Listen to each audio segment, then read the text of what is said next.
Falaremos agora sobre a segunda fase, a chamada República Oligárquica, situada entre 1894 e 1930.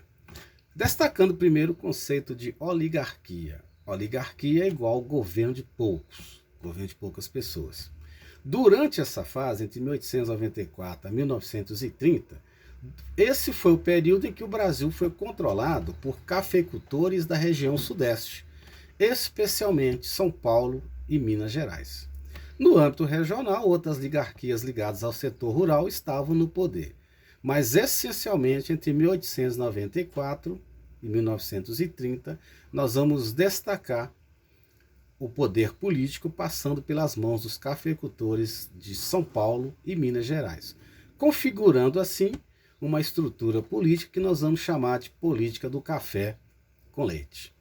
Entre 1894 e 1930, todos os presidentes do Brasil eram representantes das duas principais oligarquias, São Paulo e Minas Gerais, ou ligadas a essas duas principais oligarquias. Perfeito? Então, em torno das duas principais oligarquias, em torno de São Paulo e Minas Gerais, orbitavam as demais oligarquias estaduais, que nós vamos chamá-las de oligarquias dissidentes. Ok? É importante destacar, pessoal, o funcionamento da chamada República Oligárquica. Como que ela funcionava? Quais eram os principais fundamentos da República Oligárquica? Bom, então primeiro, para o funcionamento da República Oligárquica, nós vamos destacar a criação de uma estrutura política chamada de política dos governadores, que na verdade ela representava uma troca de favores entre a esfera federal e a esfera estadual. Então, como funcionava isso? A política dos governadores foi um acordo firmado entre o presidente, a partir do governo de Campos Salles, e os governadores estaduais. Essa política previa o apoio mútuo e a não interferência de ambos em seus governos. Assim, o presidente, ele conseguia votos dos estados para a continuidade de seus projetos. E, em troca, o presidente não interferia em disputas de poder local das oligarquias. Então, esse é o primeiro elemento do funcionamento da chamada República Oligárquica. Nós vamos também destacar um termo muito importante, que é o chamado coronelismo.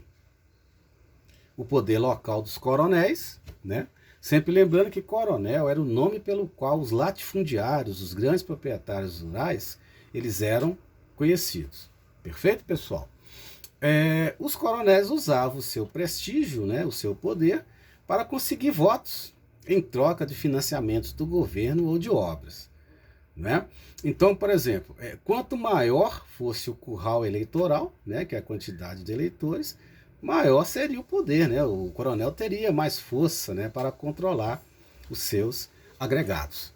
Então a gente costuma também dizer que o coronelismo foi um fenômeno, o coronelismo foi um fenômeno político e social do Brasil durante a República Velha, onde os coronéis, esses chefes do poder político local, os grandes latifundiários, controlavam o voto dos seus agregados. Esse controle do voto é o que nós vamos chamar de voto de cabresto. Então, pessoal, durante essa fase, o que nós vamos perceber? O coronelismo era a base dessa estrutura. Então, nós vamos destacar alguns conceitos importantes. Por exemplo, a questão do clientelismo. O que era o clientelismo eleitoral? Era o voto em troca de pequenos favores ou presentes. Voto de cabresto era o voto a partir de intimidações pessoais. Manipulação de dados com votos repetidos, criação de eleitores fantasmas, eram elementos característicos desse período aí.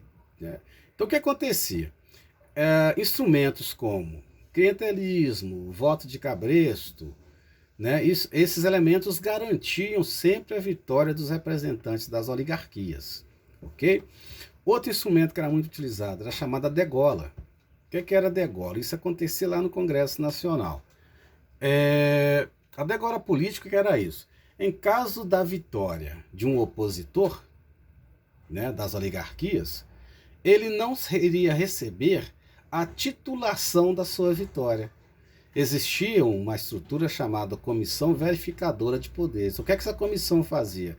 Ela verificava o resultado das eleições em todos os estados. Se ali, por exemplo, o estado de Minas, por exemplo, né, foi eleito um deputado da oposição, e não representava os interesses das oligarquias, então ele não iria receber a titulação de deputado.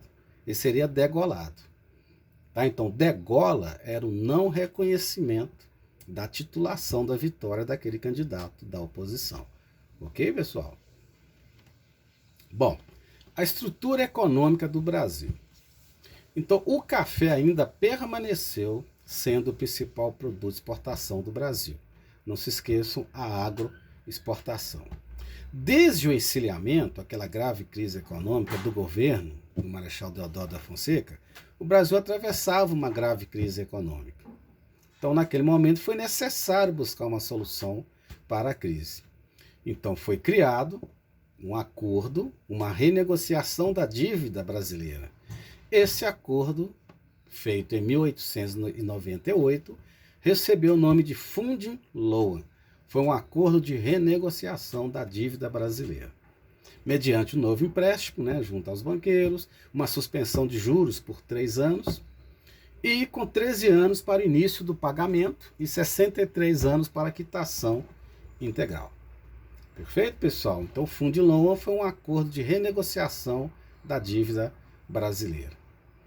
Como o café era o nosso principal, ainda continuava sendo o principal produto de exportação, então o governo brasileiro vai adotar uma política de valorização do café.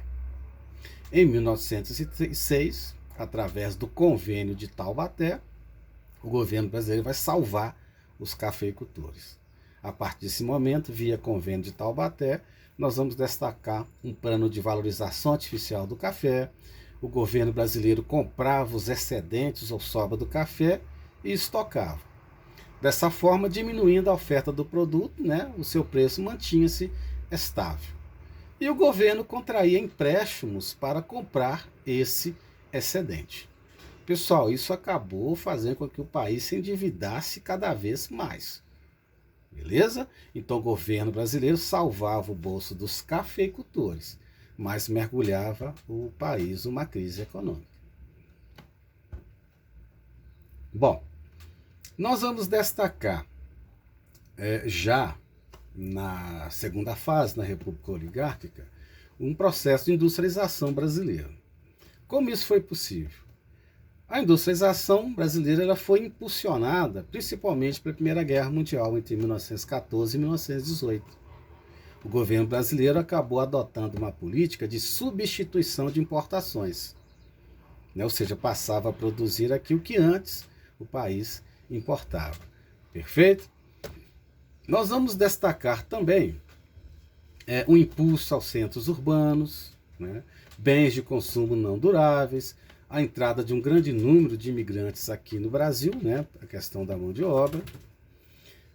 Nós vamos destacar também, durante, né, a segunda fase, algumas questões territoriais importantes, como, por exemplo, a anexação do Acre em 1903. Né? O Acre ali havia um grande interesse na extração do látex. Isso gerou atritos entre seringueiros brasileiros e bolivianos. E o Brasil comprou a região da Bolívia pelo valor, né? O Brasil comprou essa região da Bolívia pelo valor de 10 milhões de dólares, via Tratado de Petrópolis, né? A Bolívia recebeu em troca do território uma área que lhe dava acesso ao Rio Madeira e ao Oceano Atlântico. Perfeito, pessoal?